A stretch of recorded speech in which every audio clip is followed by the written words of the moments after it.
other side of the race, President Biden remains at his beach home in Delaware, recovering from COVID.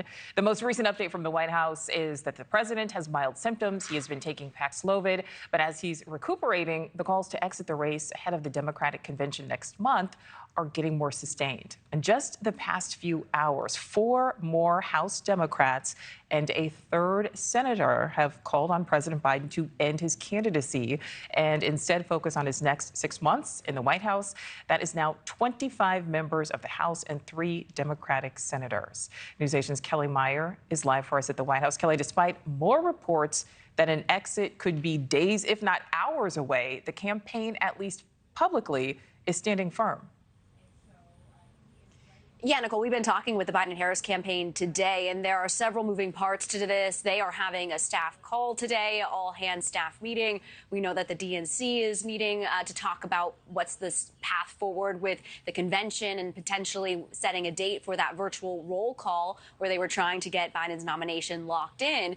And then we also heard from the Biden-Harris campaign chair basically saying that he is our nominee and he is going to be our president for a second term. Here's what she had to say this morning. Take a listen.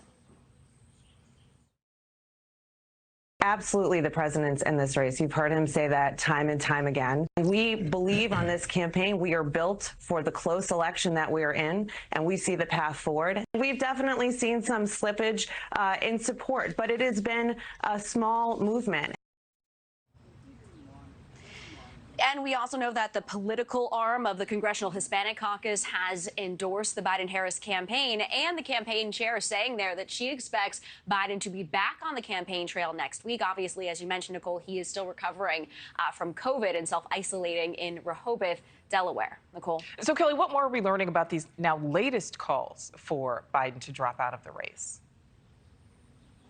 Yeah, and it feels like we are getting more and more every hour. There could be even more as we're talking now. It seems as though, as we said, the 3rd senator coming out today, Martin Heinrich, he said in a tweet, quote, "While the decision to withdraw from the campaign is President Biden's alone, I believe it is in the best interest of our country for him to step aside." He is the 3rd senator after John Tester came out last night as well. And today he's saying that he supports an open nominating process at the DNC. He said that today, a day after calling for Biden to step aside, though there are still those members of Congress standing by Biden. We heard from Hakeem Jeffries. He's the Democratic leader in the House. He was in New York today, and he said, quote, "Right now, we've got the Biden-Harris ticket. We're going to support that ticket because the stakes are too high at this time."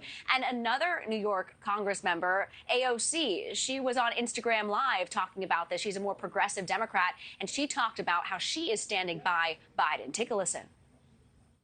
There have been lots of Democrats who have been giving little anonymous quotes to the press, to some journalists to print, and I'm not here to knock the press on it.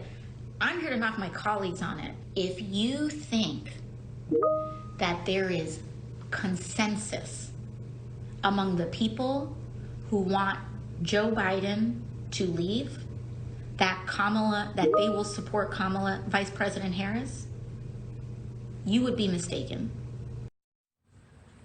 And I also spoke this morning with Democratic Virginia Senator Tim Kaine. He is one that is close with Senator Mark Warner, another Democratic Virginia senator who initially called for a meeting with Biden with some of the senators, and then he canceled that. So I asked him if he has spoken to the president. He says he did not speak to the president directly, but he has been talking with his inner circle as well as the Biden-Harris campaign because Kaine is also up for re-election in Virginia this year. But he didn't say exactly what he conveyed in those private conversations, but he did say that his position hasn't changed, that he believes President Biden will make the right decision for the country. Nichole. All right, Kelly Meyer live for us there outside the White House. Thank you. Thank you for watching. Go to newsnationnow.com to find News Nation on your television provider. And don't forget to click the red subscribe button below to get more of News Nation's fact-driven, unbiased coverage.